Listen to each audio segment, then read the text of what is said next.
Okay, I think we can get started. This webinar is being recorded anyways and will be posted on our website and YouTube channel.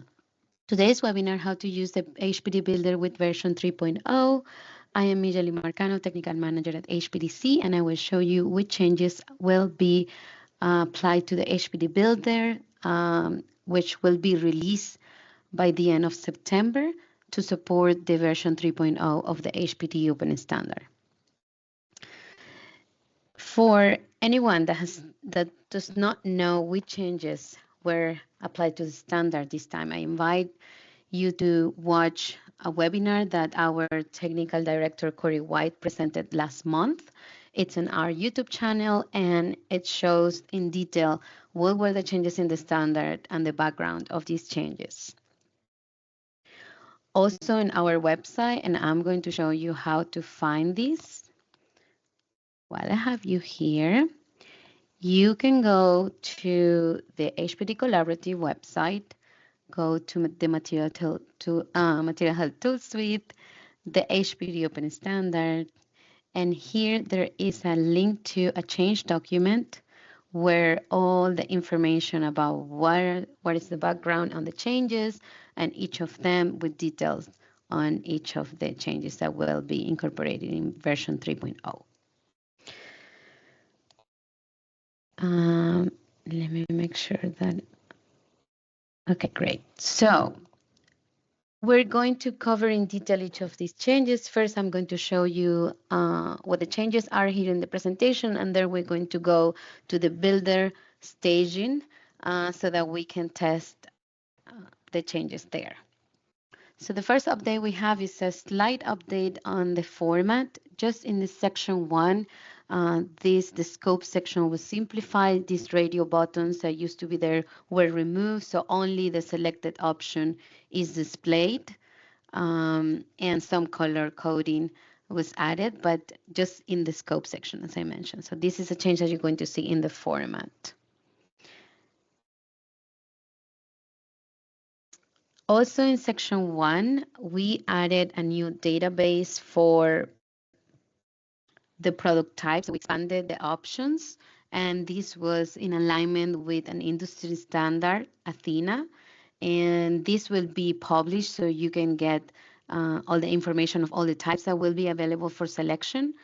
But I'm not sure how much more it is, but it covers most of the product categories.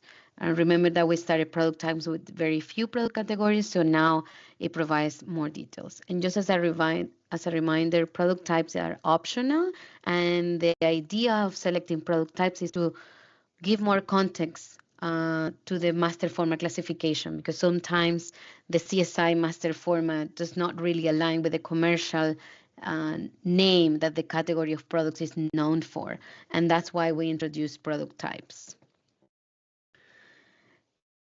Also in section 1, you will see the unique product ID data collection field, which is the product SKU.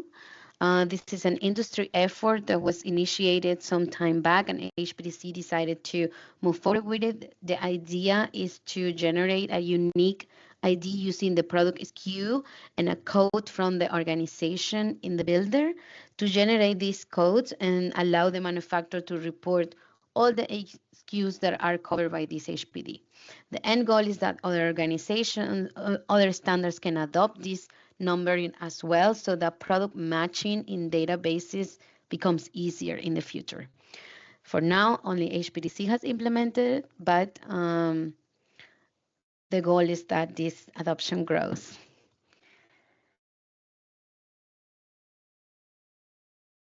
The other sections were not modified. The other fields of section 1, which will be the VOC content. So there was no modification there. And also for basic inventories, there are no changes on the product section. And the next change is on section 2.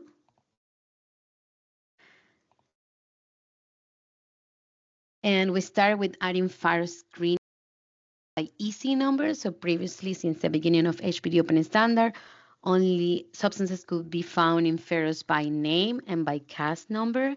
but now we have added the corresponding EC numbers to the FEROS database, and manufacturers can search both by CAS or EC number. And this was added to support the development of the EU HPD. Also in section 2, there was a refresh of the metal alloy special conditions. And the main features developed to support these updates were the functionality that allows copying the metal alloy elements so that the manufacturer does not, when the manufacturer is reporting by element, the alloy, the manufacturer does not need to re-enter the elements every time. Now the manufacturer can copy this composition and then paste it in other products' HPDs to save time. And the reporting of these alloys is automated. The hazards associated to the elements of these alloys is automated, along with the indication of the presence of these elements in additional listings. I'm going to show you that in the demo. The other change is in section 3, and in this case, we added more options for certificates in the certification search bar, especially those certifications that support the efforts of HPDC technical subgroup of social equity. And to support these new certification options, we needed to add new fields. And let me show you here. Also, we updated the names of the fields and the whole section to compliance instead of certification. And this is because the documentation that is reported in this section is actually they're actually not just certificates, there are self-disclosures, other reports. So we thought that changing certification for compliance will cover better the type of reports that are entered in this section. And we added new fields such as the scope and details, because these new organizations, especially in the social equity certifications, they really vary depending on the scope of the certificate. Sometimes a portion of the standard will qualify the organization to meet the alignment with social equity effort. So now the manufacturer can provide all those details. And also other name changes is the certification verifier. It's the certified verifier testing lab and auditor. And we know this is a long name, but it really is the best accurate way to report the information related to the documentation in this section. And no more changes in the other sections. So accessories remains the same, general notes remain the same, contact information remains the same. The next change is in the appendix, the PFAS, and we introduced this PFAS reporting mid-year, but it's part of the 3.0 overall update. And we recently added an option to screen substances. So if you wanted to confirm any chemicals, whether to see if any of the chemicals present in your product, whether it's above or below the threshold. It works for informing the manufacturer. You can use this functionality to enter any CAS number and check if this CAS number contains PFAS. Or, is in the GSPI PFAS precautionary list, to be more exact. And the other change is a new tab in the top part of the screen in the builder, which is a questionnaire for Design for Freedom. And I will demo this on how to report this information, but these also support the efforts of the Social Equity TSG. We're trying to collect as much information as possible on what the manufacturers are doing in regards to social equity. And in partnership with Grace Farms, we decided to add this questionnaire permanently in the builder to collect data. And last but not least, we are working very hard to bring the EU HPD. Unfortunately, we ran into some development last minute issues. We're not completely sure that we're going to be able to release the the UHPD generator with the release of the 3.0 version. Most of the development in the builder has been completed, but there is a slight delay with the screening results display. So we have to tell you that because this might be a later release now. And I'm going to go directly to the demo because it's easier to show you the changes there. So this is our staging builder, and we will be rolling out beta testing for the builder this week. So if anyone is in this webinar is interested on testing this new feature, please reach out to support or me to let me know, and I will include you in the email notification to beta test the 3.0 builder. We can start with the questionnaire since it's here in the top part of the home of the screen. Users can click on the Design for Freedom questionnaire, and there are two options. You can participate on LinkedIn, or you can download the questionnaire, fill it, and then once complete, you save it, and then you come back to the screen, select the PDF, and upload it back to the builder.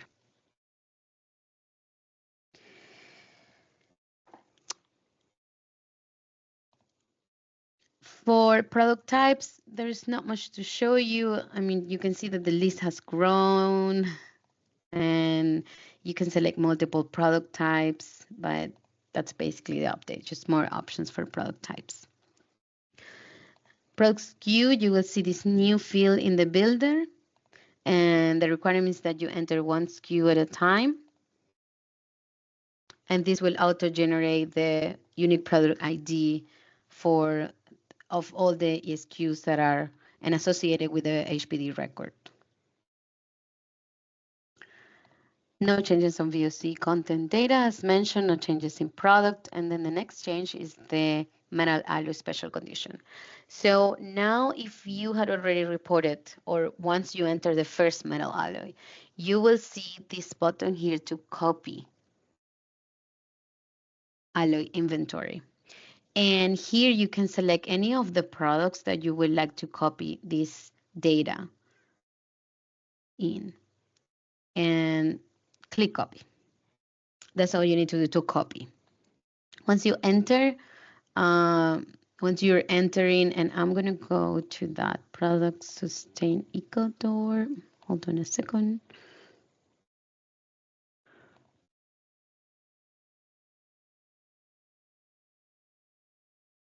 Okay, so I'm going to my product,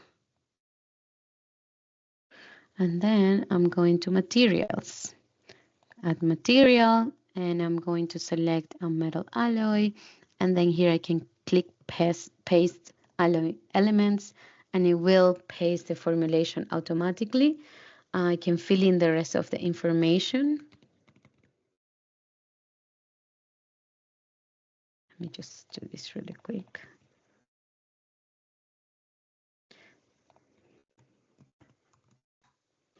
And save.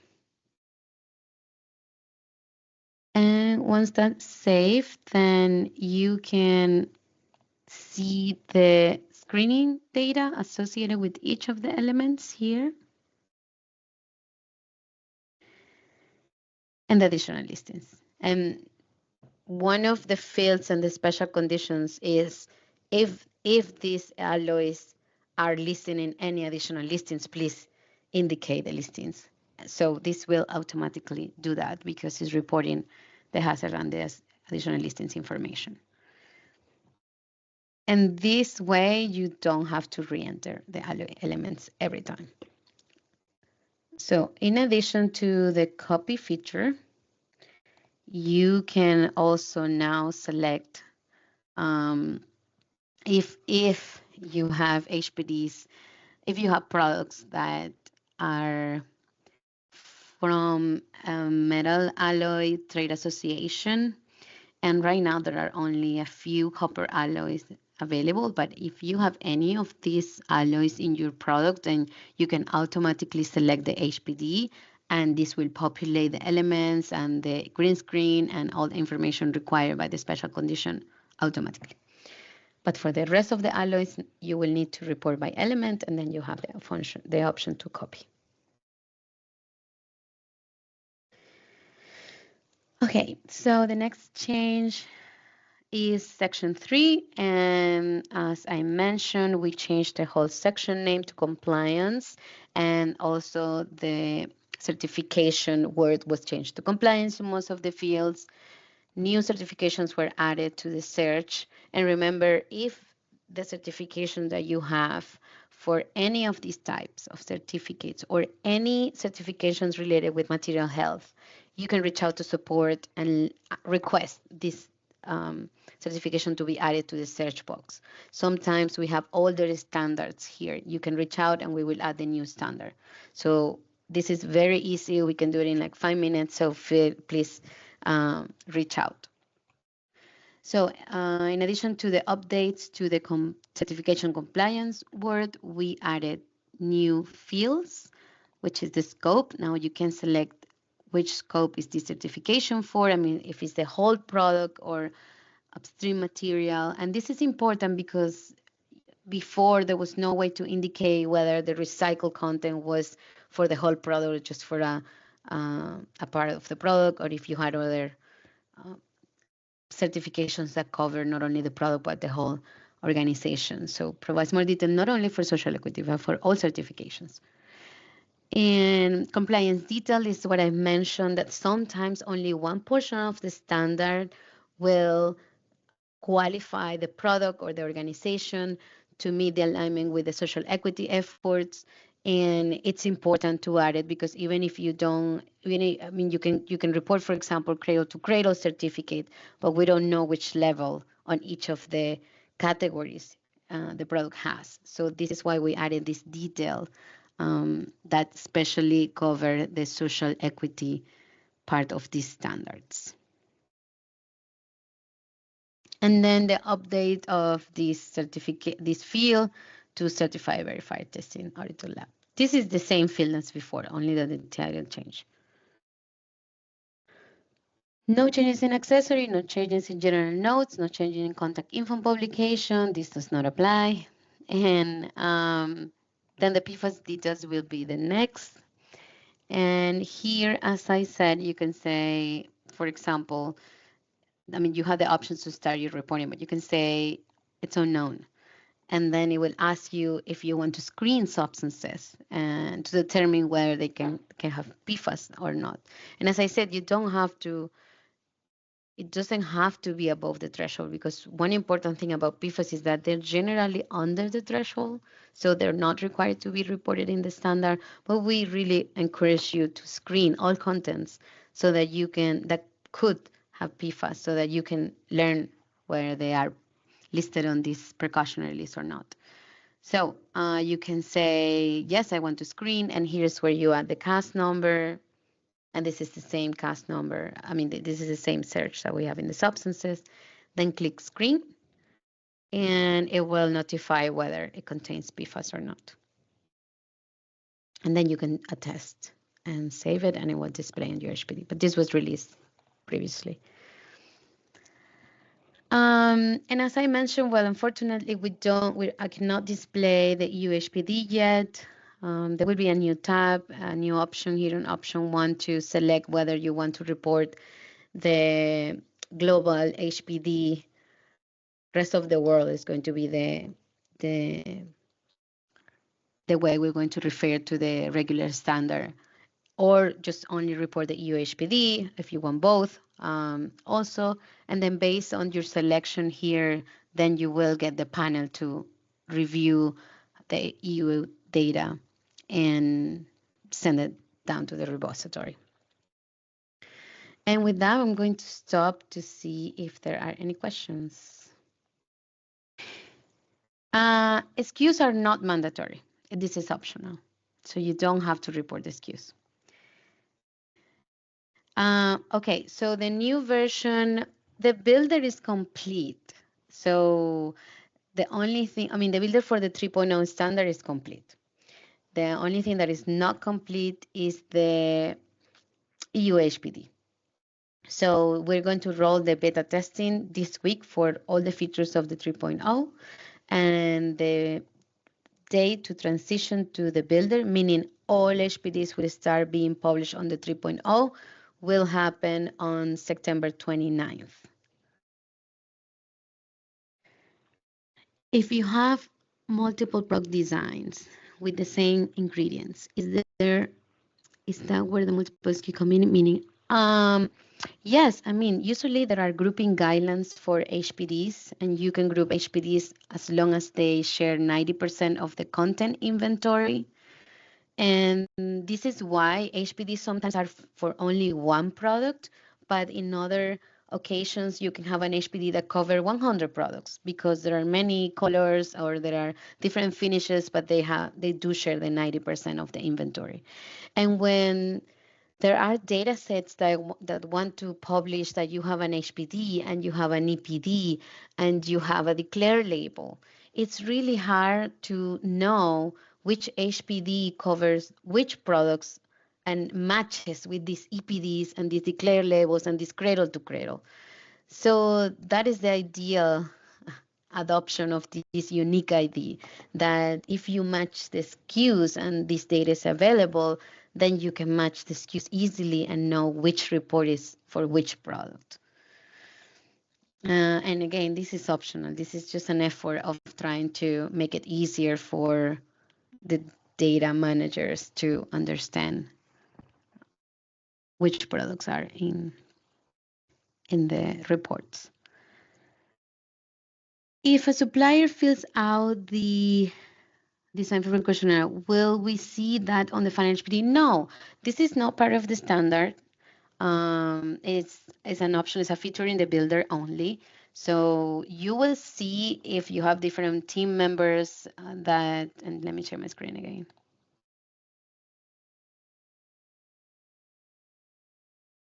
Okay, so you will see in the design for builder questionnaire, the surveys that have been filled in case there are multiple surveys, but only in the builder.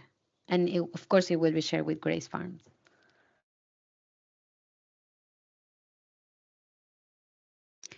If the products are for Florence, do have the option now to make a selection that will allow for the inclusion of both sheet and tile formats. Okay, yeah. So the question is whether you can select multiple CSI sections, maybe. So the product types allow for multiple selection, different from the CSI master format. Okay, so here I'm sharing the screen, I think, yes. So the master format will remain with only one CSI section. By product types, you can select multiple, as many as you need to select. And this is a good opportunity to put all those types that are covered in the HPD. Right now, we don't have a filter by product type yet. I mean, so in the repository, your HPD will still display by the master format classification. But we are developing a product type filter. So we're going to allow users to not only filter by the product types, so meaning that your product will display in multiple product types, but also we associated synonyms of these product types that in the background. So they will show in the search result if the person searches for a synonym of some of these product types, even if it's not a word in the product type. This is a background work that we did I think at the beginning of this year. So in the dashboards, you will see a new filter for product type soon, and it's where you're going to be able, and you will be able to combine also product type with CSI section, with CSI division, and all these criteria for filtering.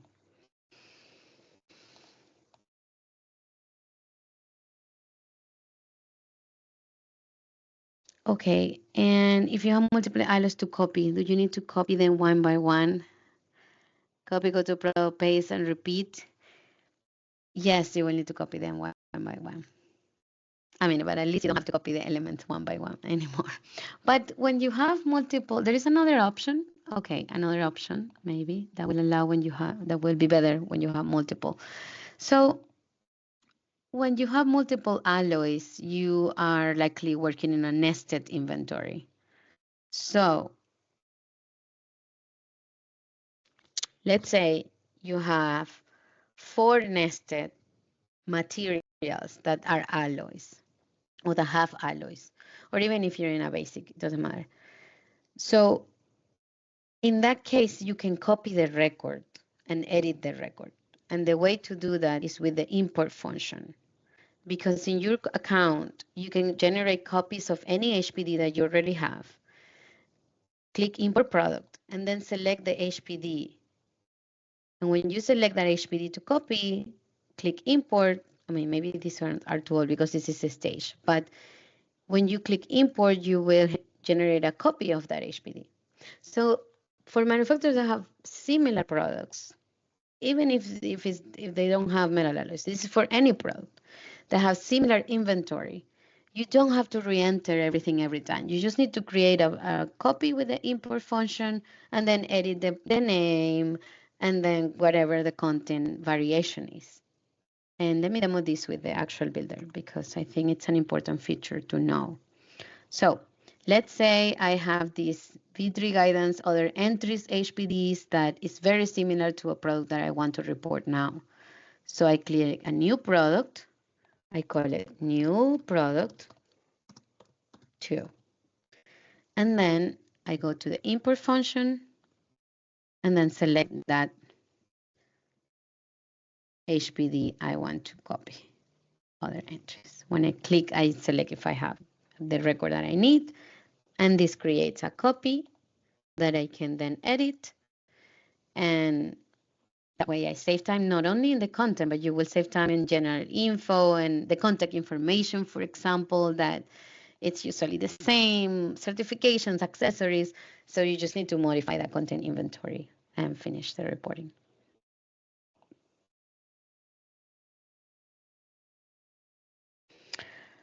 Okay, so I think that that's everything for today.